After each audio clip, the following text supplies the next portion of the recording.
Señor esté con vosotros. Y con tu espíritu. Lectura del Santo Evangelio según San Mateo. En aquel tiempo, al entrar Jesús en Cafarnaúm, un centurión se le acercó diciéndole: Señor, tengo en casa un criado que está en cama paralítico y sufre mucho. Él le contestó: voy yo a curarlo. Pero el centurión le replicó: Señor, ¿quién soy yo para que entres bajo mi techo? Basta que lo digas de palabra y mi criado quedará sano. Porque yo también vivo bajo disciplina y tengo soldados a mis órdenes. Y le digo a uno: ve y va, al otro: ven y viene. Y a mi criado: haz esto, y lo hace. Cuando Jesús lo oyó, quedó admirado y dijo a los que le seguían: os aseguro que en Israel no he encontrado en nadie tanta fe. Os digo que vendrán muchos de Oriente y Occidente y se sentarán con Abraham, Isaac y Jacob en el reino de los cielos. En cambio, a los ciudadanos del reino los echarán fuera a las tinieblas. Allí será el llanto y el rechinar de dientes. Y al centurión le dijo: vuelve a casa, que se cumpla lo que has creído. Y en aquel momento se puso bueno el criado. Al llegar Jesús a casa de Pedro, encontró a la suegra en cama con fiebre. La cogió de la mano y se le pasó la fiebre. Se levantó y se puso a servirles. Al anochecer le llevaron muchos endemoniados. Él con su palabra expulsó los espíritus y curó a todos los enfermos. Así se cumplió lo que dijo el profeta Isaías: Él tomó nuestras dolencias y cargó con nuestras enfermedades. Palabra del Señor.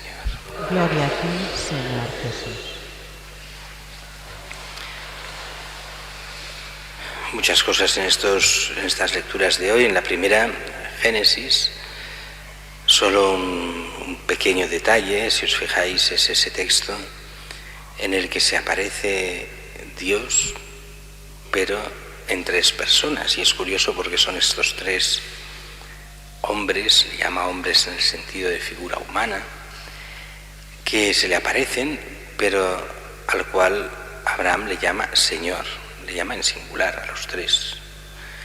Y ellos responden en plural, pero él lo hace todo en singular, como si fuese uno. Dicen los padres de la Iglesia que aquí hay una imagen lejana de lo que, a nivel profético, de lo que es la Santísima Trinidad. Este único Dios en tres personas. No que aquí se nos hable de Trinidad, se nos hablan de estos tres, pero que es una de estas imágenes que después nos ayudarán a entender un poco más en el Nuevo Testamento qué es esto de la Trinidad. Se nos hablará también de este anuncio de que nacerá Isaac, el hijo de las promesas, el que continuará la estirpe de Abraham hasta nosotros, o si queréis hasta el pueblo judío, hasta Jesús. Y Jesús abre las puertas de la fe y a toda la creación, a todos los hombres de todos los pueblos, países, lenguas, naciones, que también eso de forma indirecta sale en el Evangelio de hoy. Recordemos que es poco después del Sermón de la Montaña. Ayer veíamos justo después del sermón la curación del leproso. Está yendo hacia Cafarnaúm, entra en Cafarnaúm y se encuentra con este centurión. Hay dos versiones diferentes, como sabéis, la de Mateo y la de Lucas. Esta de Mateo nos presenta al centurión y la otra es prácticamente calcada, es lo mismo, solo que el centurión envía a sus criados a decírselo a Jesús, pero son las mismas palabras del centurión. Aquí hay discusiones sobre cuál es y el por qué. En una se dice una cosa y en la otra, pero en el fondo es exactamente lo mismo. Es el centurión que se presenta ante Jesús y se presenta con una especie de oración de intercesión. Señor, este Señor es este Kyrios, lo que ya explicábamos ayer, lo mismo del leproso. En lenguaje del cristiano es Dios mismo, el Señor. En lenguaje estrictamente de estos personajes del Evangelio, es reconocer que aquel no es solo un rabino, sino que tiene la fuerza de Dios.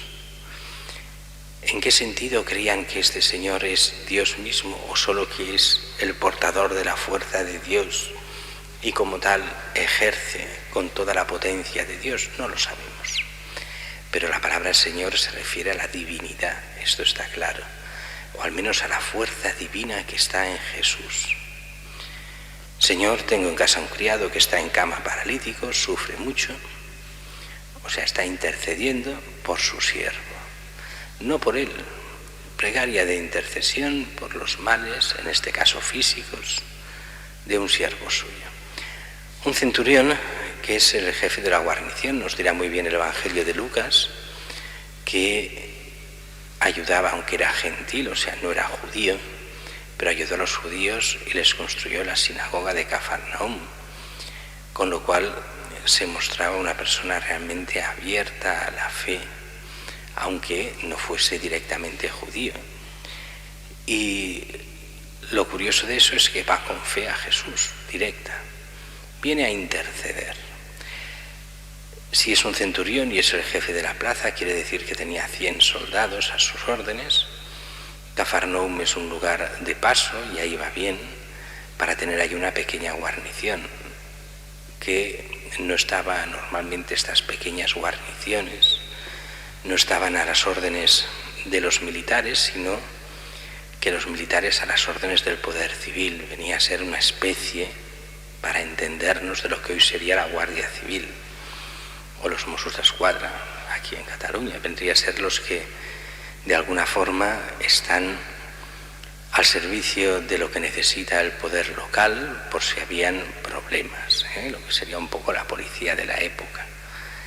Y él, si es un centurión, es como máximo 100 hombres. Dice el Señor, voy a curarlo. Dice Jesús, de acuerdo, vamos, voy a curarlo. Y entonces es el centurión el que replica, Señor, ¿quién soy yo para que entres bajo mi techo? Basta que lo digas de palabra y mi criado quedará sano. Porque yo también vivo bajo disciplina, sé lo que es mandar y que me obedezcan.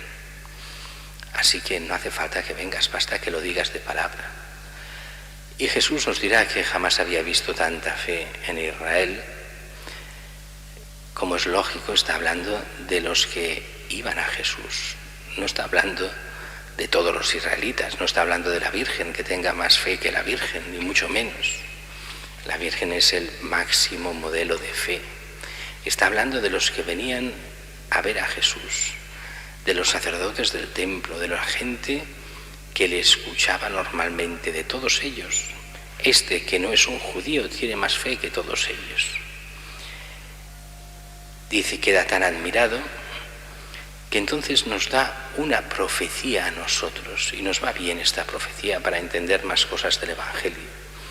Os aseguro que vendrán muchos de Oriente y Occidente que se sentarán con Abraham, Isaac y Jacob en el reino de los cielos.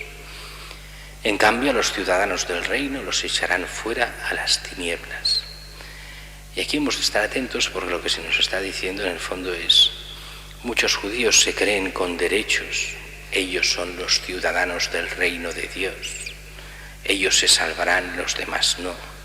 Pues yo os digo que vendrán muchos de fuera, está hablando de la Iglesia, de todos los pueblos y naciones llamados a ser Iglesia y pueblo de Dios. Estos son los que se salvarán, pero no se salvarán por ser Iglesia y por el bautizo, se salvarán por la fidelidad a Cristo. Y eso es una de las cosas que nuestro nuevo pueblo de Dios cae a veces en lo mismo de los judíos. ¿Cuántos hoy se piensan que por el hecho de ser bautizados tienen todos los derechos del mundo, dentro de la Iglesia para todo?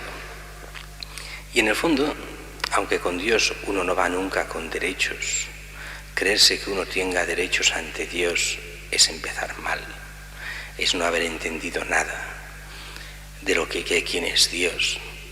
Pero así todos los derechos en la Iglesia se ejercitan no desde el derecho por estar bautizado, sino el derecho por la fidelidad a Cristo. Esto es una cosa muy curiosa del derecho canónico. No se habla de bautizados, se habla de Christi fideles, o sea, los fieles a Cristo. Una persona infiel a Cristo no tiene ningún derecho ante Dios ni ante la Iglesia. Lo que ejerce el derecho es la gracia de Dios. El que vive en gracia de Dios tiene derechos. Y los primeros derechos que tiene son de que se le ofrezca la fe de verdad, de que los curas sean sus pastores de verdad, de que el obispo sea realmente pastor como obispo, de que el Papa realmente sea pastor como Papa, de que cuando se nos ofrezcan los sacramentos, y cuando se ofrezcan dignamente, como Dios manda. Tantas veces lo hemos dicho, no es el cura el amo de los sacramentos, sino que es la Iglesia en nombre de Cristo, y Cristo en primer lugar el amo de los sacramentos. Así el cura no puede inventarse la misa, no puede decidir qué sacramentos quiero celebrar y cuáles no. Con que no me gusta la confesión, no me pongo a confesar. Con que en la misa hay cosas que no me gustan, me las salto. Como hay trozos del Evangelio que no entiendo ni me gustan, me los salto. Con que hay cosas que, se hacen aburridas, las hago de otra forma. Y dices, no has entendido los sacramentos, y el pueblo tiene derecho a que le des lo que la Iglesia le quiere dar. Así el cura no es el propietario de los sacramentos, y los fieles tienen derecho a la verdad en la predicación, a la verdad de la Iglesia de Cristo y a la verdad en todas las celebraciones, en todo aquello en que se nos ha de dar la doctrina de Cristo, la liturgia de Cristo, la liturgia de la Iglesia. Y así, en este texto encontramos también este texto, esta paráfrasis, esta inspiración que aquí se da a la Escritura. La Escritura nos da al momento de la comunión. Señor, yo no soy digno de que entres en mi casa, pero una palabra tuya bastará para sanarme, que decimos justo antes de comulgar. Está sacado de esta frase del centurión, de un no judío, pero que tiene una fe fuerte en Cristo.